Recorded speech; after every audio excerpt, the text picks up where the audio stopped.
The Donut Bag is brought to you by ExpressVPN. Your data is your business. Protect it with ExpressVPN. For 3 extra months free with a 1-year package, go to the link listed in my Twitter profile. Well, welcome to Mitchburg. Glad to be here. When was the last time we talked? So much has happened in like the past couple weeks. My goodness. Yeah. I kept saying, I can't wait to go on Joey Bag of Donuts. I know. Like, there's so much to talk about. This is going to be amazing. I think we talked last time is wait on the eve of that like free agency period was coming up the next week. Do you know what I mean? So we were anticipating what could be. This is exciting stuff though. And all hell broke loose. Yeah. The big news is we got a quarterback. Or do we? So are we happy about Mitch Trubisky? I am. Yeah. I mean, I'm excited, but I had no expectation. I also have no expectations. You know what I mean? Like I'm not getting my hopes up, but then there's also the other side of it where you're forced to think, what if, obviously a lot of people are saying he's a Band-Aid, he's a bridge, he's, whatever. There is that possibility that, I think that too, but also like there's a possibility that he may end up being successful. He may, it's hard to say. His experience in Chicago was so bad with such terrible coaching. You feel almost bad judging a player on that experience. And then with limited opportunities to play, these past seasons, it's hard to, I don't know. I feel like it's hard to really accurately gauge. I like the competition it brings because, if Mason is really a viable candidate and the 3 of them are battling it out, during preseason for this spot, I like the competition it brings rather than it just automatically being one of the 3's position. Right. Yeah. It's going to bring out the best. Right. Yeah. It's going to bring out the best in all 3 of them. You know what I mean?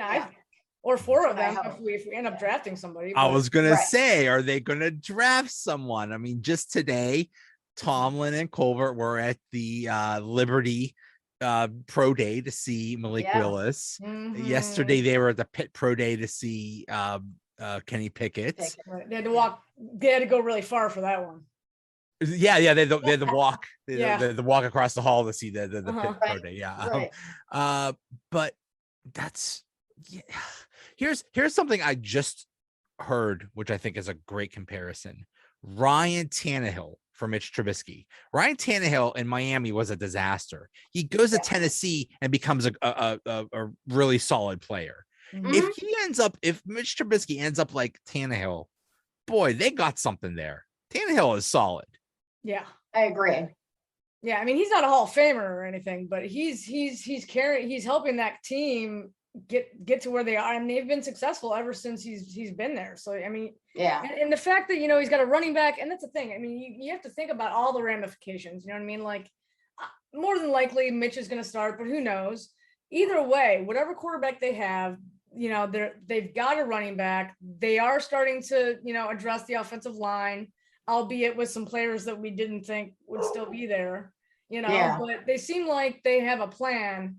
And I feel like Pittsburgh is a great place for somebody with mobility like Mitch Trubisky because they have a running back. You know what I mean? I sort of feel like it just totally makes sense. Like we all wondered, like, what are they doing drafting a running back without an offensive line and Ben's retiring and blah, blah, blah, blah, blah.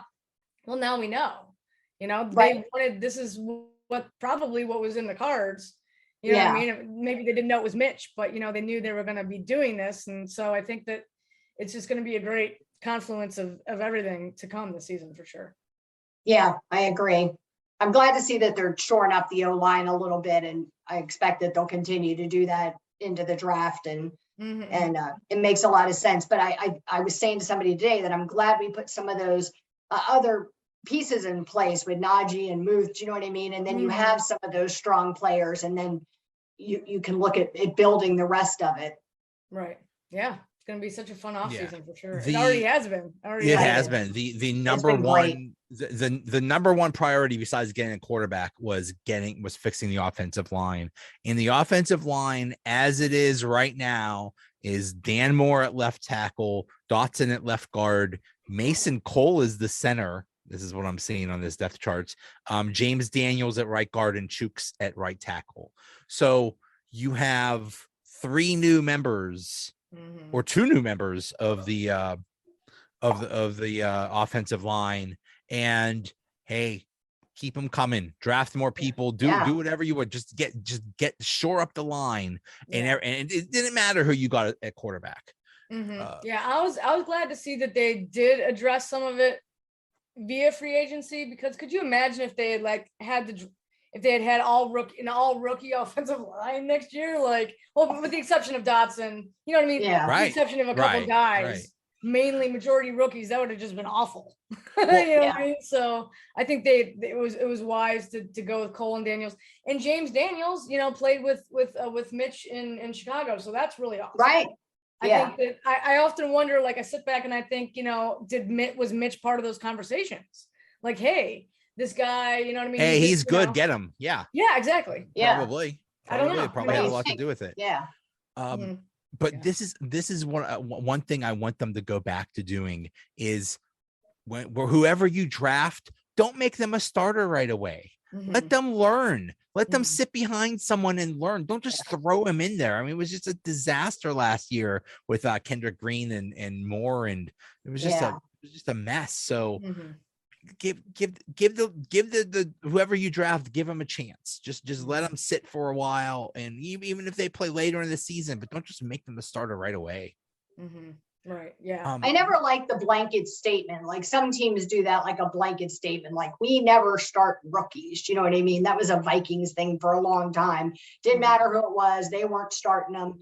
And I don't like that. I also don't like the flip side of that, where we're not going to bother getting another player at this position because we have a rookie. Do you know what I mean? So we're just going to start that person immediately. So I think, you have to evaluate the talent you have. I mean, I thought Najee did a great job last year starting. Do you know what I mean? But that's not for everybody. He's mature. He played at a high level in college. Do you know what I mean?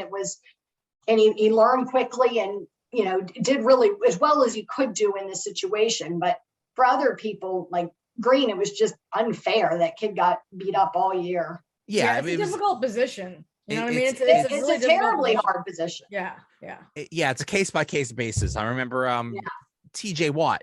I don't think they were planning on something because they still had James Harrison, but TJ Watt was so good. We're putting you in right away, buddy. So same thing. Same with Najee. It's Najee. You ruin those kids. If you start them too soon and they're not ready, you just ruin them. I mean, they've done that to quarterbacks, not us, but on other teams, they've done that to quarterbacks where, they start them too soon and then you're pulling them off and putting them on the bench. And every Browns quarterback every Jets quarterback, Washington Commander quarterback ever drafted. Yeah, I mean, terrible. Right. Yeah. This team is keep making we'll talk about the Browns. Don't worry. But the other thing I love about this Trubisky signing is he only counts $3.6 million against the cap this year, and Mason's only $4 million. That's all you. And I think Haskins is only like $2.5 million or something like that. Yeah. You're spending minimal on the quarterback position. It's like having a rookie there. It's like you have a cheap contract and it lets you get more players. Yeah, and it still gives them more flexibility. It's a great situation. If Trubisky hits, the Steelers are going to be really good. Right. Yeah. And it's a low ceiling. He's got a high ceiling, low risk. If it doesn't work out, it's sort of like the Haskins situation. Right. If Trubisky doesn't work out, he doesn't work out. I mean, obviously you have to look at, you have to go back to the drawing board if he doesn't work out. But at the same time, it's like, you know what I mean? They're probably going to have to do that anyway if they just intend for him to be around for a couple of years. So it's like, it's a great situation all around for sure. I think there's worse Band-Aids that we could have found. You know what I mean? So, I mean, I think for talking about getting the most bang for your buck, I think it was a wise decision. I think it was smart. It's low risk, like you said. Mm-hmm. Yep. They could have sold their souls and got Deshaun Watson another team. Man, the list of what they gave to get Deshaun Watson, who we don't know when he's going to play. He could end up being suspended for the whole year. I mean, I doubt it, but you know what I mean? He could be suspended for a good period of time. And there's a lot of noise about this. Do you know what I mean? So they're going to have to do something. He sold the farm and a half. I mean, they are, And who knows? He hasn't played in a year. Like, it's a quarterback situation, Right. so it's a little bit different. But I still feel like he could go in there and be rusty. Just really rusty. I almost cursed. He he could be rusty. They could be, wow. I was just floored. There has to be a suspension. There has to be. I don't care that he didn't play last year. There has to be a suspension of some kind. How many games did Ben get when he 6 games and it got reduced to 4 games? Reduced it 4. Right. Yeah. And that was only one. Was that the one girl, or was it? I think it was both accusers. I think it was both.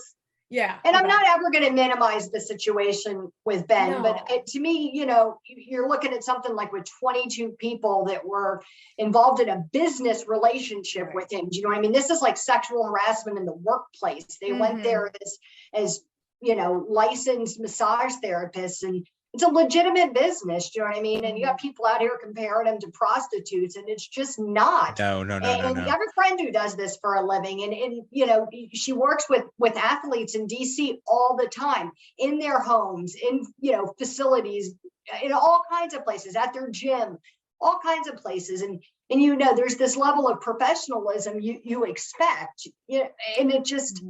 It's like sexual harassment in the workplace. It's crazy. It's something. Well, from what I've heard, athletes will have a massage therapist, but they'll have one, and they will stick with that one because they have a good relationship with them. So I don't care, even if they're in another city, they'll fly them into that other city. It's like they have one.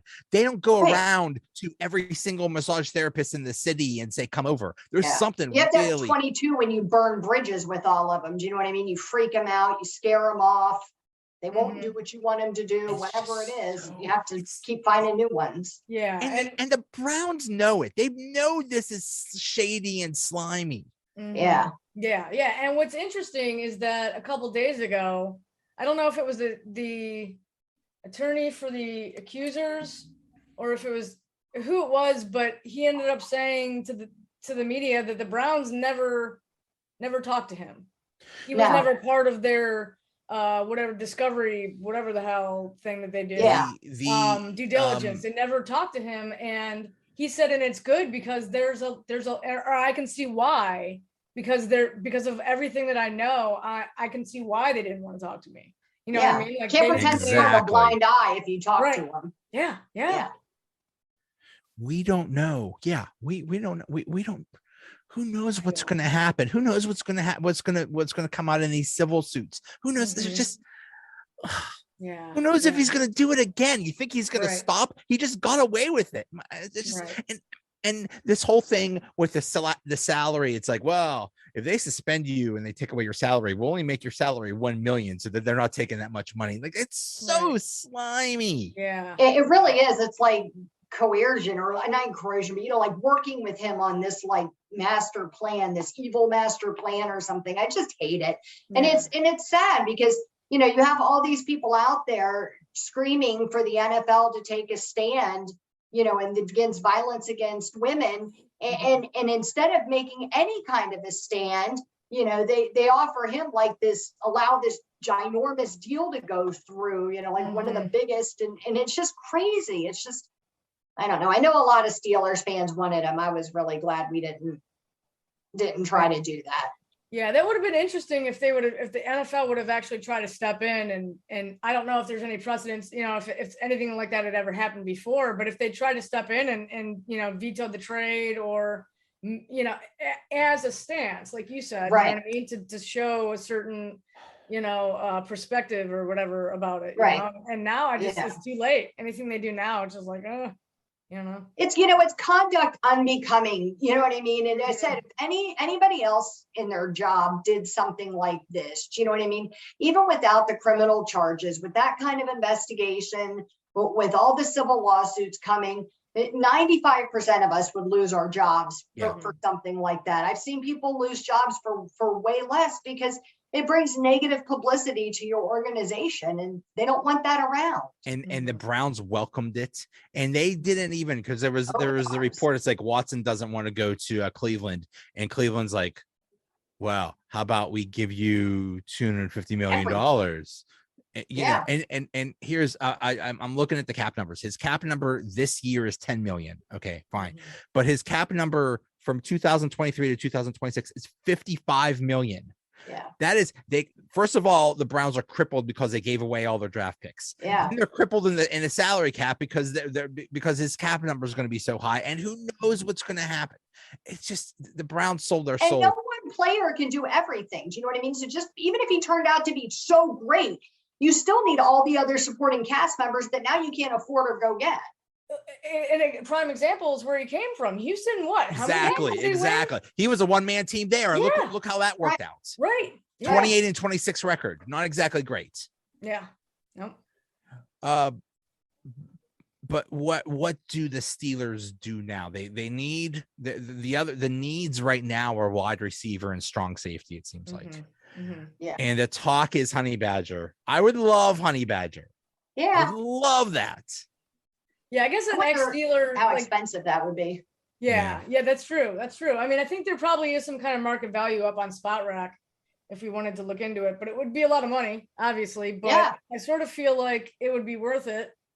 And but I don't know. That's the thing. So an ex-Steeler who played like 2 games, I guess he started the rumor like a week ago or whatever, and it's just sort of you know how rumors are. Yes. So I don't know that there's really anybody, even though everybody's running with it, including myself. I wrote a whole article about it, got a whole bunch of hits.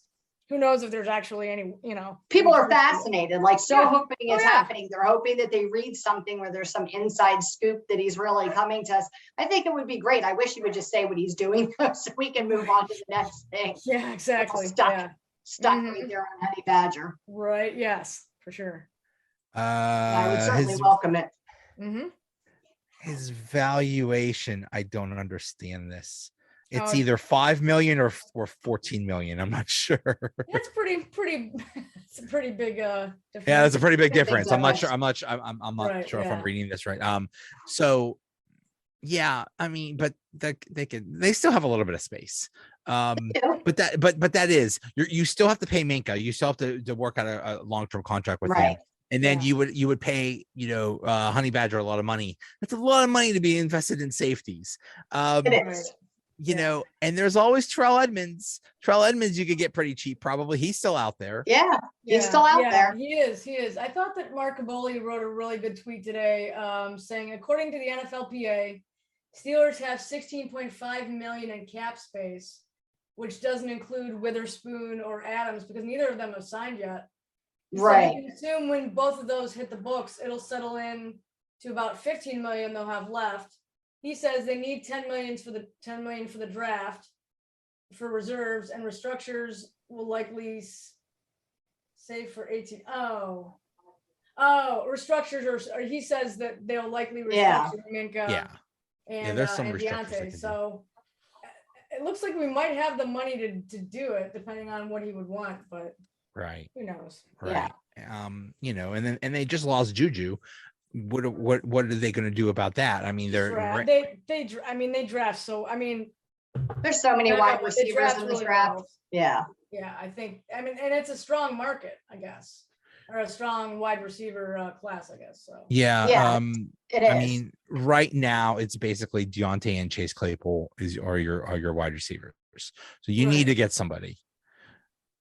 I felt like because we already lived all of last season without JuJu with his injury, do you know what I mean? I felt like we sort of like halfway prepared for this. It gave us a chance to really evaluate the other two and kind of see, or really the three. You know what I want? I want some adults in the room. I don't want just kids. Chase is young and he's good, but he also has a dropsy sometimes. And Chase Claypool, Deontay is young and gets a dropsy. Chase is he had I don't want to say a lousy season. It was a disappointing season. So hopefully he gets it back together. But he just ticks me off. I want some adults in the room. And they're not so young anymore. They're not rookies. Do you know what I mean? So you need to start being morphing into that leadership role on the offensive line. You have to do that quickly in football. You know what I mean? You can't act like the average young 20-something forever. You have to grow and mature and be that leader for those other people on your team. Yeah. Two things real quick. So I did look up, it looks like the Tyrann Mathieu market value is 14.86 million a year. Okay. So we could do it. We could swing it. But going back to the wide receiver. Maybe we'll take up a GoFundMe. Right, yeah. Honey Badger GoFundMe. All the Yinzers can put in like $20. Right. Oh, they would. Yeah. They would. We'll raise like $330 and be like, come on over. Right. Yeah. That is a good question though that you mentioned about leaders in the wide receiver room, because it's like, I don't know, like looking at who's there right now, like Deontay doesn't seem to me, maybe I'm wrong. He doesn't seem to me as a guy who's going to be a leader. Chase Claypool, I mean, he seems like he's going to be a great talent, but leadership doesn't seem like he's got that kind of, and Chase Claypool definitely does not. You know what I mean? So it's like, well, James Washington's in Dallas, JuJu's in Kansas City. Right. Is a rookie going to come in? You know what? Cloud's gone. You know who I want? Who's still out there? Jarvis Landry. Yeah. I've heard a lot of people say that. Mm-hmm. I think he'd be great. I think he'd be a great veteran presence. I wouldn't mind it. I'm looking up to see what he would. What is his value? He probably wants a pretty penny also. Yeah, I'm sure he does. But you know what? All these wide receivers need to realize though that with this draft class, there's a wide receiver for every team almost. You know what I mean? Mm-hmm. So you got to be careful how much you're demanding in free agency when the draft class is so deep, full of really good wide receivers too. You know, you got to be careful how much you demand. It's almost becoming like running backs. It's like running backs are just not that valuable, or don't get that rich, because there's always a good running back that's coming. So yeah. Well, they get injured a lot. Do you know what I mean? They a lot of times they can be inconsistent. You know. Yeah. I don't know. To me, I think that for a lot of teams, they're not going to be willing to pay crazy amounts of money for a wide receiver, not in a year like this. Right. I guess Jarvis Landry's his market value is $12 million a year. Yeah. And we didn't pay JuJu 10, so. Right. Yeah. Somebody in Kansas City said, so what are we getting in JuJu? And I said, well, he's not exactly the fastest, but he's tough. He's a good possession receiver. He's just really tough. But he's also a little injury prone. And then people what is it about talking about JuJu that makes people go crazy? All of a sudden people are like, oh, well, he fumbles and he does TikTok. I was like, come on, people. I'm telling you, this makes me so mad. I fought with so many people the past couple seasons about this, because it's I immediately go to like, these are the old jerks that spread rumors about Cordell Stewart and stuff. You know, they're angry old men yelling at clouds, or they hate joy and happiness. Do you know what I mean? And I don't know what they expect. You know, they need to embrace some of it. Like, these football players have to reach these younger kids as well as the older kids. I mean, older adults, you know what I mean? They've got to span. I mean, they are that age group, you know. Anytime you complain about that age. Anytime you complain about kids these days, you know what? You just sound old. You sound like old man yelling at clouds. Old. Because kids these days are kids these days. Do you know what I mean? They're the same age as all these younger kids out there, and it's not fair to expect them to come in and you know, act like, you know, Jack Lambert or somebody. Do you know what I mean? Some old player from the 70s, Lynn Swan. You know, you want them to be that person, and nobody is. Nobody. No, that was decades ago, and it's a totally different time. I mean, it's just a totally different era. Things change, and social media is here to stay, unfortunately, and sometimes it could be evil. If there was internet back in the 70s, if there were cell phones back in the 70s, the things that we would see Jack Lambert and all those guys do, Terry Bradshaw, come on, don't tell me they were choir boys. The stories my dad used to tell about players and with women and at bars and doing cocaine and I mean, all kinds of stuff, you know, but there was nobody to tattle on you. In the same way. Right. And you put those guys up as like this manly man hero status, you know, these are real men. And so you put them up at this status. And I think that that's what people are struggling with. Do you know what I mean? That some of these younger kids are just like anybody. There's always been people that are a little more outgoing or a little bit more energetic, and it's okay. Here's all you need to know about JuJu. He had a shoulder injury. and he was basically out for the year, and he came back for the playoffs. This is a dude on the final year of his contract that could have risked his career, but he came back to play for his team in the playoffs. That is not a selfish player. That's not an immature person. Not. That kid cared about his team. To me, I thought he tried last year, to do something with restructuring his, take a little bit less money on his contract to make it work, to be able to come back and stay with the Steelers. I thought he tried all of those things. I thought it was a little unfair how hard on him people were.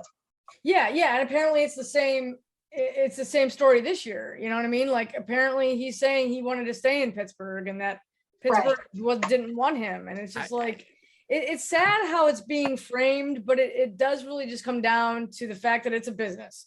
I mean, it's very cliche, but it's true. It is. It's all just about business. It's all about making your team better in the most affordable fashion that makes sense for your team. So it's the best way you can. And I support that. Unlike a lot of fans, I'm realistic that way. Do you know what I mean? You hate to see somebody go. You like them. They're a nice guy. You know what I mean? Connor, for example, or Joe Hayden, who I'm still hurt. But it is what it is, and you can't keep everyone. No one can keep everyone. I keep saying we're not the Yankees, where you just can pay and pay and pay and pay. I mean, you're going to lose people. It's a balancing act. And luckily, we're not the Pirates. We actually do keep some people. Thank gosh. Make my heart hurt. Oh, I could spend an hour talking about the Pirates. That just breaks my heart. The other big thing is Miles Jack. I think that's going to help a lot. I like that a lot. I don't even know why he wasn't really even on my radar. And then when I saw that we'd signed him, I was so excited. Because no smart team were in their right minds would just release the dude. But we're talking about Jacksonville, who just. True. Well, they had to do something to get some money back. Yeah. I'm being cautiously optimistic. I'm excited, but at the same time, it's like he didn't make any Pro Bowls, which again, Pro Bowls, but usually that's a sign, I know also he was on the Jaguars, so that's difficult, but they did have a good defense for a bit when he was there. So there's so many different variables. I just hope that it works out for him, and that he helps out Devin Bush. I think that's the thing. This whole defense rests on Devin Bush. No pressure, dude, but the whole entire Devin Bush sucks again. This defense is going to suck. And that's sad. Also the defensive line. The defensive line has to be better. But if Devin Bush has another bad year, that's a bad sign. It is. I said this to somebody the other day, though, that, one of the things about Jack, I think, is that people aren't thinking about is that when you're one of the only good players on the defense, you know what I mean? You can't do everything. You know what I mean? It hurts your numbers. It hurts your opportunities. It hurts everything. Do you know what I mean? When you're one of the only decent players on that team. And then on top of that, your offense is terrible. So you're playing twice as much. I looked it up the other day. They never won the time of possession battle. So you've got their defense on the field too, the majority of the game. And I mean, people get tired. You can't do it forever. Right. Yeah. But in Mitchburg, he's not going to be on the field all the time. He's going to get plenty of time to breathe and drink water and be ready. After we score a touchdown. Right. Yeah. Oh man. It's gonna Miles be Jack. I hope you brought some lawn chairs from Jacksonville. So just pull up a lawn chair, sit in the sidelines, just maybe get a book. And just relax. Let Mitch Berg, just work his magic. Work. Right. Yeah. I think Levi Wallace is going to be a great addition too. I think our whole free agency, I mean, it's just been so exciting. And I know it's because Kevin Colbert's on his way out and he doesn't want to leave Pittsburgh high and dry, they're in a different situation where they have some money, and so it's been fun to see. Maybe we'll make another move or two, you know what I mean? Before it's all said and done. just such a different feel. I mean, last year during free agency, it was like, wah, wah, wah. Everybody was sad. It was sad. Yeah. You're in the bargain basement hoping to find somebody. Right. Yeah. I mean, this is so much more fun. You're in like that stick figure meme where you have the stick and do something. Do something. That was me. That was all of us. Yeah. They were at the clearance rack at Walmart, right, trying to find some bargains. It was sad. At Gabe's actually. Gabe's. Right. Those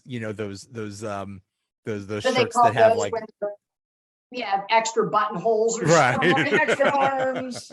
One arm longer than the other. Right. And now they were shopping at Nordstrom's this year. Yes. Oh yeah, we upgraded. Yes, I like it. All right, guys. All right. Well, let's see. I think there won't be as much news by the next time we talk, but still, this was a very eventful period. It was, yes. Makes for a great podcast. Yes, it does. All right. I'll see you guys. Bye. Bye.